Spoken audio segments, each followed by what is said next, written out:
새해가 밝았습니다. 새해 여러분이 계획하고 꿈꾸고 소망하는 모든 일들이 주님의 은혜 가운데 이루어지기를 축원합니다. 아멘. 늘 건강들 하시고요. 아멘. 항상 어디를 가든지 머리 대고 앞서기를 행하고 모든 이들에게 존경을 받고 인정받는 생명력 넘치는 크리스찬인 되기를 주님의 이름으로 부탁을 드립니다.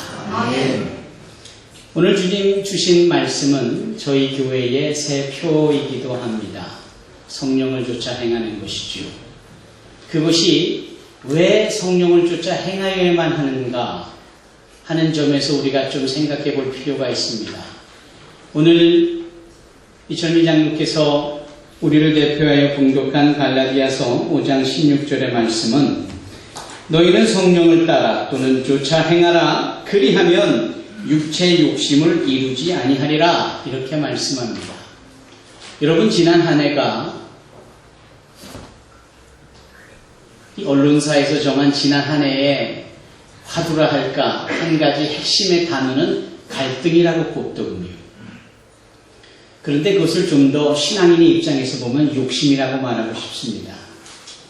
너도 나도 많은 욕심이 개인적으로나 단체적으로나 있다 보니까 그 욕심으로 인하여서 행복하지 못하고 욕심으로 인하여서 갈등이 생겨나는 것이고 욕심으로 인하여서 크리스찬으로서의 능력을 상실하게 되어진 것이고 욕심 때문에 인정받지 못하는 겁니다. 결국은 욕심이었습니다. 저는 그렇게 감히 지난 한 해가 그렇게 욕심이라는 표현으로 설명될 수 있다고 생각을 합니다. 그래서 자신있게 2014년 새해는 그 욕심을 해결할 수 있는 성령의 능력이라고 화두를 던지고 싶고요. 그 성령을 쫓아 행하는 것이 새해를 맞이하는 우리의 자세이어야 하며 새해를 나의 해로 나의 기도가 응답되어지고 하나님의 비전의 성취로 가까이 다가가는 복된 새해가 되기 위해서의 진정한 비결은 성령으로 쫓아 성령으로 따라 행하는 것에 있다라고 말씀드리고 싶습니다. 네. 사랑하는 성도 여러분, 오늘 본문의 말씀에서 등장하는 이 욕심, 이게 문제입니다. 이 욕심에 대해서 좀 자세하게 설명하고 있는 이 성경 말씀이 있다면 바로 그 다음 책인 에베소서입니다. 에베소서 4장 17절로 24절이 그것을 말합니다. 에베소서 4장 17절로 24절. 화면에 띄어진, 스크린에 띄어진 말씀을 우리 다 같이 한번 읽어볼까요? 시작. 그러므로 내가 이것을 말하며 주 안에서 증거하노니 이제부터는 이방인이 그 마음에 허망한 것으로 행함같이 너희는 행하지 말라. 저희의 총명이 어두워지고 저희 가운데 있는 무지함과 저희의 마음이 굳어짐으로 말미암아 하나님의 생명에서 떠나 있도다. 저희가 감각 없는 자 되어 자신을 방탕에 방임하여 모든 더러운 것을 욕심으로 행하되 오직 너희는 그리스도를 이같이 배우지 아니하였느니라. 진리가 예수 안에 있는 것 같이 너희가 과연 그에게서 듣고 또한 그 안에서 가르침을 받았을진데 너희는 유혹의 욕심을 따라 썩어져가는 구습을 쫓는 옛사람을 벗어버리고 오직 심령으로 새롭게 되어 하나님을 따라 의와 진리의 거룩함으로 지으심을 받은 새 사람을 입으라. 아멘. 새로운 것을 추구하고 새로운 것에 기대감을 갖고 새로워지는 것에 함께 즐거워하는 것이 이 새해 첫 시간 또 연초가 아니겠습니까? 그럼에도 불구하고 대표 기도자이신 황용화 장로의 고백처럼 작심삼일이 되면 또는 고착 증세를 보이는 그래서 옛사람의 구습을 여전히 벗어버려버리지 못한 채 시간만 새로워지고 나는 새 사람이 되지 못하는 경우가 허다하게 많았습니다. 그런 점에서 고질적인 문제를 해결해야만 진정 우리는 옛사람으로부터 카이로스적인 변화, 새 사람이 될 수 있다라는 겁니다. 병원에 가면 의사 선생으로부터 진단을 받잖아요. 어떠한 질병이, 어떠한 문제가 있음을 통보받을 때 그냥 그렇게 일방적으로 통보해주는 의사 선생은 없습니다. 왜 그렇게 될 수밖에 없는지 이유를 설명함으로 환자를 납득시키지요. 그리고 그 이유와 동기를 알므로 아하, 내가 지금 어떠한 상황이 있다라는 것을 좀 더 분명히 알고 거기에 진단에 따른 처방이 주어질 때 그것을 신뢰하고 그것을 우리가 삶 가운데 적용하여 병을 치료받는 것 아니겠습니까? 따라서 새 사람이 되어지는 소망과 기대감에 짊하여 현실적으로 그러지 못하는 부분에 대한 원인은 뭔가 하는 점을 좀 깊이 생각해 볼 필요가 있는 겁니다. 물론 그것에 대한 결과가 이미 나와 있지요. 욕심 때문인 것이에요. 그러나 너무 막연하지 않습니까? 욕심 하나 때문에 그동안 무능했단 말인가? 그동안 나의 삶이 능력이 없었단 말인가? 제대로 인정받지 못하고 평가받지 못하고 그렇게 막 이른 소금처럼 오히려 사람들에게 밟히우는 처절함 속에 있었단 말인가? 오늘 조금 아까 읽은 에베소서 4장 17절 다시 한번 띄워봐 주시겠습니까?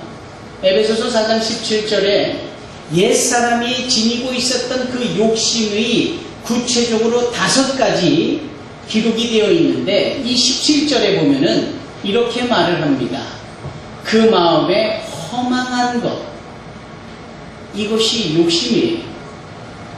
마음에 허망한 것. 도대체 허망하다라는 단어가 무엇인가? 이것을 이렇게 표현할 수 있을 겁니다. 계약서를 써요. 계약서를 읽습니다. 그리고 인감도장을 꺼내겠지요. 또는 지문을 날인하겠지요. 또는 만년필을 꺼내어 사인을 하겠지요. 계약이 완료된 겁니다. 그런데 계약을 하고 나서 그 계약을 이행하지 않는 겁니다. 그 계약의 내용을 깡그리 잊어버리는 거예요. 사인을 한 당사자가, 지문을 날인한 당사자가, 도장을 찍은 당사자가 그 계약의 내용을 이행하지 않으면 그게 얼마나 큰 문제입니까? 계약을 했음에도 이행하지 않는 이 상태를 허망하다라고 말합니다. 그래서 다시 띄워주시면 죄인의 이 욕심이 바로 그 마음에 허망하다라는 부분으로 첫 번째 정의하고 있습니다. 곰곰이 생각해보면 주님이 정해놓으신 말씀과 그분과의 믿음이라는 계약에 대한 부분을 우리가 이해한다면서도 그 말씀을 잘 지키지 않았을 때 하나님은 우리로 하여금 뭐라 말씀하시는가? 허망하다라고 하십니다. 두 번째로 18절을 봐주시기 바랍니다. 저의 총명이 어두워졌다 그래요. 총기가 있어요. 명철함이 있습니다. 지식이 있습니다. 그런데 어두워졌대요. 이게 죄악이요. 이게 욕심입니다. 요즘 세상처럼 많은 사람들이 얼마나 지식이 많아요. 초등학생들만 해도 인터넷을, 스마트폰을 통하여서 모르는 게 없을 정도예요. 얼마나 많은 뉴스를 빠른 시간에 접하고 많은 정보를 송두리째 얻습니까? 그러는 즈음에 진정한 참 빛이요 진리가 되시는 예수님하고 점점 멀어지니까 그 총기가 총명함이 귀한 것임에도 불구하고 빛을 발하지 못하고 사용할 수가 없고 그래서 헛똑똑이가 되는 겁니다. 지식은 많아서 다 박사인데 부모 앞에 불효하고 지식은 많아 교수라는데 아내를 학대하고 도대체 이게 배운 사람들의 행위가 뭐 이러냐 말이죠. 총명함은 뭐합니까? 참 빛인 예수와 너무 멀리 떨어져 있으니 그 빛이 어두울 수밖에 없고 어두운 가운데 그 총기가 무슨 의미가 있겠느냐. 이걸 욕심으로 사도 바울은 설명한 겁니다. 세 번째로 여러분들이 보시는 바와 같이 무지함이라는 단어가 나옵니다. 18절이 무지함. 우리의 죄가, 우리의 욕심이 어디로부터 기인되느냐? 무지함이다라는 거예요. 뭔 죄를 짓고도 잘못을 해고도 그게 어떻게 잘못된 것인지 알지 못하는 거예요. 우리는 그냥 나이 어린 아이들이 철없다라고 이런 식의 표현을 합니다만 좀 더 성경적으로 표현하면 영적으로 무지한 겁니다. 오죽하면 주님께서 고난을 받으시고 십자가에 못이 박혀 죽어가는 순간에 아버지여 저희들의 죄를 사하여 주옵소서. 저들이 하는 일을 알지 못하나이다. 그렇게 말씀합니다. 여러분 그래요. 우리가 무지함에서 옴으로 인하여서 자기밖에 모르는 거예요. 욕심을 부리는 겁니다. 내가 지금 하고 있는 일이 얼마나 잘못되고 남에게 피해를 주고 얼마나 이기적이고 자기만 하는 욕심이고 독선이고 고집스러운 부분인지를 모르고 있습니다. 그걸 죄라고 정의하고 있고 이런 것들이 욕심으로 잉태되어졌다라고 말하며 이것이 옛사람들의 변하지 않는 지긋지긋한 고약한 모습, 심보라는 거예요. 그리고 또 하나는 저의 마음이 굳어졌다라는 거예요. 굳어진 것이죠. 고집스러운 것이라고 할까요? 오기를 부리는 것이라고 할까요? 그렇게 눈 감지 말아도 꼭 눈을 감고야만은 저항이라 할까요? 이게 굳어짐이에요. 입을 열어서 보면은 그 치아 사이에 치석이 있잖아요. 프라그가 있잖아요. 그게 굳어짐입니다. 석회석과 같이 단단히 굳어진 것이죠. 성경은 이러한 굳어짐을 강팍하다고 그래요. 저는 강팍하지 않습니다라고 말하는 분들이 많이 계세요. 그러나 강팍한 그 의미를 잘 몰라서 그렇게 말씀하시는 것은 아닐런지. 저는 지금 2013년에 우리의 삶이 어떠했는지를 성경 말씀을 통하여 확인하고 있는 겁니다. 이것이 확인이 되고 동의가 되어져야 소위 내가 새 사람을 입을 수 있고 카이로스라는 본질적인 변화를 기대할 수 있는 거예요. 그리고 그 부분에 있어서 성령을 쫓아 행한다라는 이 비결을 비로소 적용할 수 있는 겁니다. 또 한 가지요. 무지함과 저의 마음이 굳어지는 가운데 19절을 한번 펴주실까요?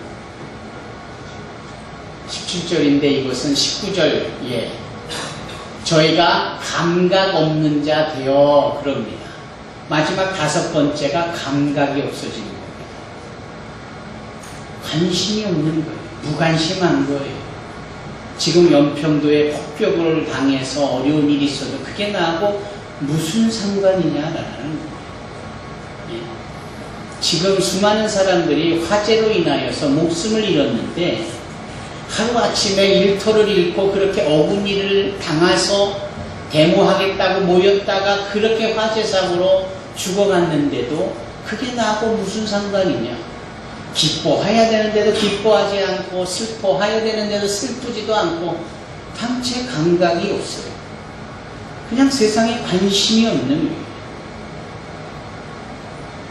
가까운 일본이나 한국에 이와 같은 소위 신조어인 귀차니즘이라는 단어가 나올 만큼 귀찮아요. 다 무관심한 겁니다.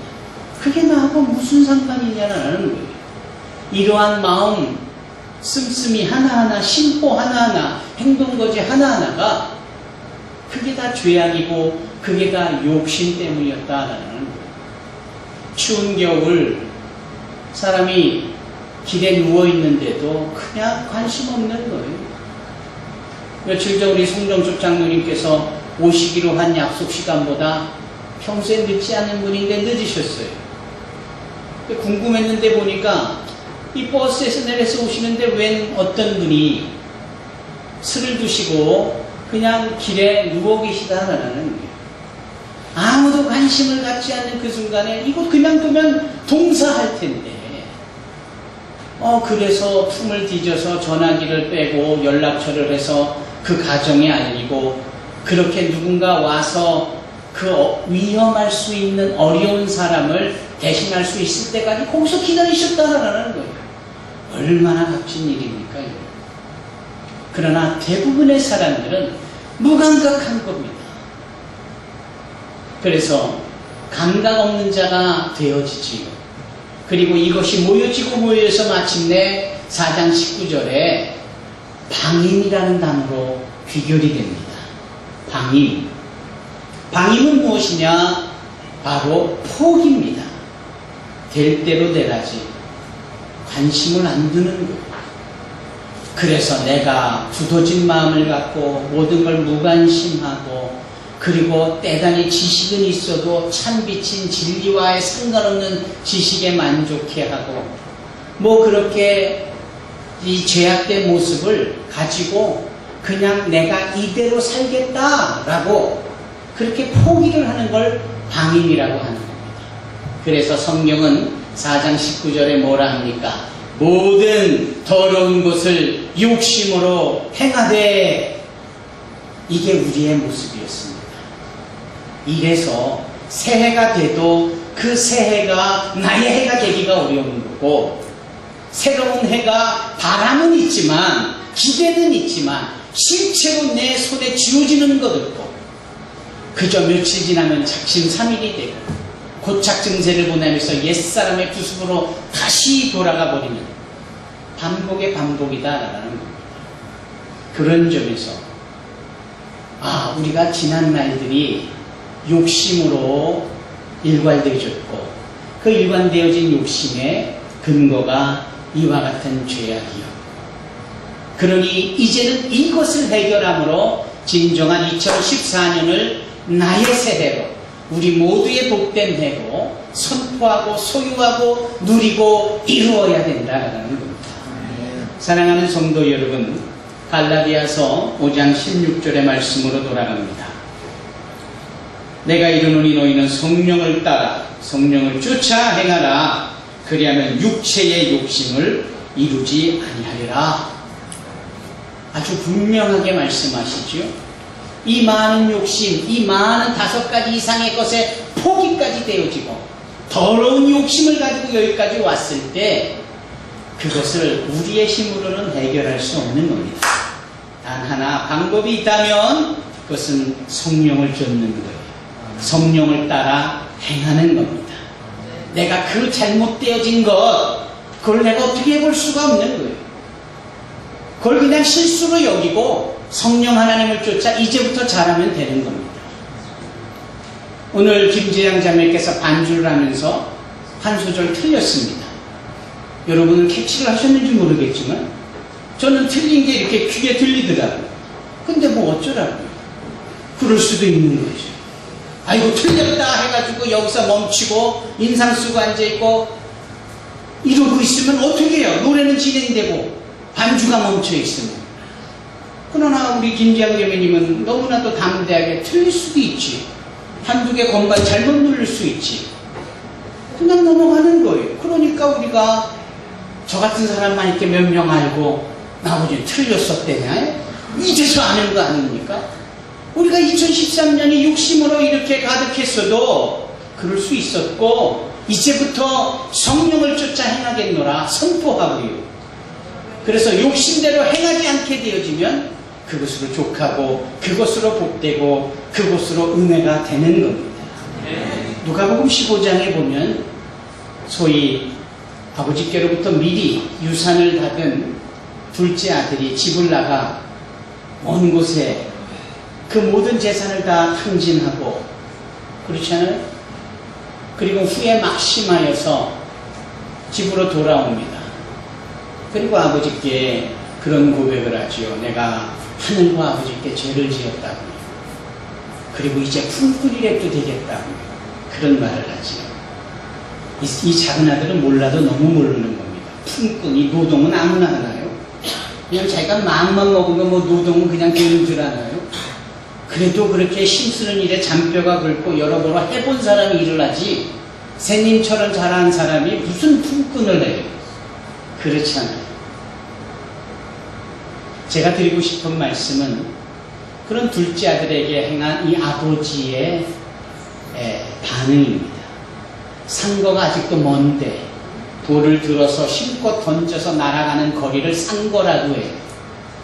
요즘같이 눈도 침침할 때는 저 앞에서 누가 희끗희끗 오는데 누군지 모르는 게 대부분 아니겠어요? 그러나 이 아버지의 눈에는 분명 연로하심에도 불구하고 그 눈이 침침함에도 불구하고 아직도 돌을 힘껏 던져서 그 먼 거리에 오는 그 둘째 아들의 모습을 보고 아들임을 알고 어떻게 해요? 맞이해지요. 그러나 성경을 보니까 달려가 맞이하는 겁니다. 이 아버지가 하늘아버지 하나님으로 표현되어졌다라고 했을 때 세상에 우리 하나님이 보좌에만 앉아 계신 것이 아니라 죽자 살자 달리기를 하는 하나님으로 연상이 되는 그분입니다. 그분의 열심을 우리가 보는 겁니다. 그 하나님께서, 그 아버지께서 달려가 이 둘째 아들을 맞이합니다. 그리고 더러운 반에 실을 씻기고 그 손에 가락지를 비우고 그 더러운 옷을 벗기고 새 옷을 입히잖아요. 도대체 이 둘째 아들이 뭘 할 수 있는 거예요? 예? 그렇게 가락지를, 그렇게 새 신을, 그렇게 새 옷을 아버지로부터 입혔는데 죄송해요 그리고 여전히 품꾼을 하겠다고 그렇게 나서면 그게 아버지를 더 곤란하게 만들고 아버지께서 회복시켜주는 것을 거부하는 일이 아닐까요? 오늘 우리는 이 새해에 들어서 지난 날들의 과오에 대하여서 이제 내려놓고 성령을 쫓아 행하라는 이 말씀 한마디 아멘이라고 순종하며 성령으로 인하여서 더해주는 새 옷을 입을 줄 아는 자들이 되어야 합니다. 아멘. 복잡하게 생각할 것 없는 여러분 simplicity, 이 단순함이 신앙인에게만 적용이 되는 겁니다. 저 유명한 전자회사인 필립스에서 가장 주되게 사용하는 마케팅 전법이 자신의 그 제품들을 소개하는 데 사용하는 것이 단순함이에요. simplicity. 그러나 진정한 크리스찬의 삶에서 요구되는 것이 이 단순함입니다. 예수 믿고 그분이 나를 통하여 역사하심을 인정하여 그분께 나를 의지하는 이게 성령을 쫓아 행하는 겁니다. 그럴 때 우리가 이 본문의 말씀처럼 더 이상은 육체의 욕심을 이루지 아니하는 겁니다. 고집도 사라지게 되고 그렇잖아요. 지식을 주님의 영광을 위하여 사용하게 되고 그렇잖아요. 그 마음에 하나님의 말씀, 약속의 말씀을 일일이 기억하면서 믿음이라는 것으로 계약되어져 하나님의 자녀가 되어진 이 부분을 실행에 옮기는 이와 같은 자들이 될 수 있는 것입니다. 저와 여러분이 그리 되어지기를 주 예수 그리스도의 이름으로 축원합니다. 아멘. 여러분 믿음만 좋아서 될 일은 아닌 거예요. 우리가 착각하고 오해하는 것 중에 바로 그 부분입니다. 그래서 주님의 이름은 죽어라고 부르고 열심히 부르는데 인격이 안 되면 골치 아픈 겁니다. 여러분 진정한 신앙의 깊이의 결과물은 뭐예요? 소위 우리가 말하는 성화라는 것, 거룩하게 변화되어지는 것. 이게 뭐예요? 이게 인격의 변화입니다. 인격의 변화. 그래서 예전 같지 않게 남을 위하여 사랑할 줄 알게 되는 거예요. 기다릴 줄도 알게 되는 거예요. 어려움에도 기뻐할 수 있는 겁니다. 충성도 다할 수 있는 거예요. 그 어느 때와도 다르게 절제도 하는 겁니다. 많이 들어본 대목이죠. 사랑, 희락, 화평, 오래 참음, 자비, 양선, 충성, 온유, 절제. 이 9가지가 소위 무엇이냐? 성령의 열매로 알려진 이것은 바로 우리의 인격의 산물입니다. 우리의 인격을 이렇게 표현하는 거예요. 우리는 성령의 능력을 받으면 당연히 권능 속에서 우리 주님의 증인이 되어지지요. 그것은 목적인 것입니다.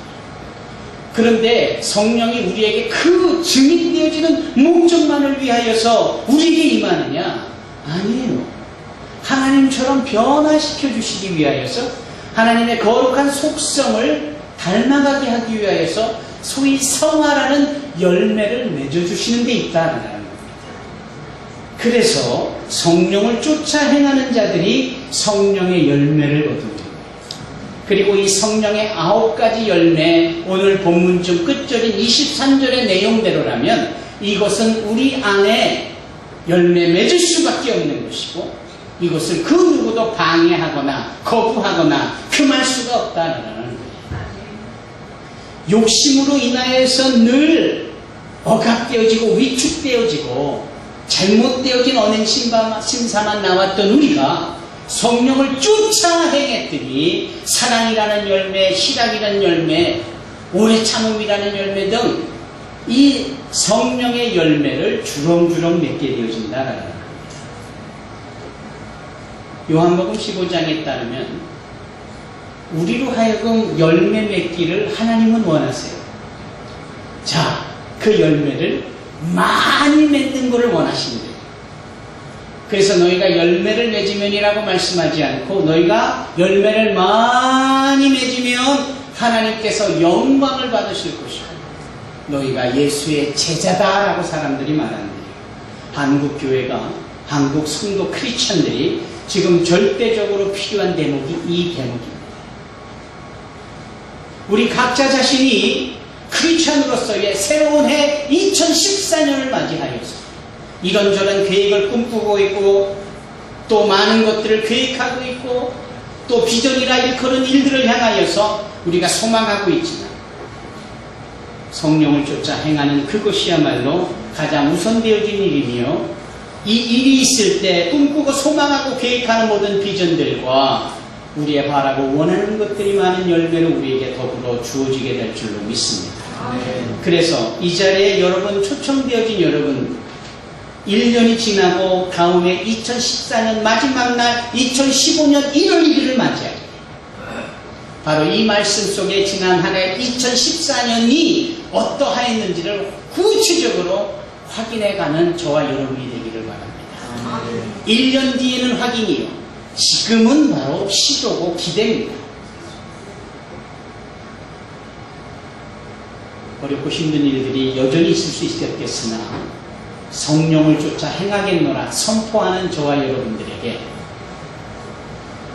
바다를 가르고 죽은 자를 살리고 우리의 영혼을 유쾌하게 하는, 우리의 은사를 부릴 듯하며 사랑, 희락, 화평, 오래 참음, 자비, 양선, 충성, 온유, 절제와 같은 열매를 우리의 삶 가운데 맺게 해주신 그 거룩한 성령의 역사가 저와 여러분들에게 충만히 임하게 될 줄로 믿습니다.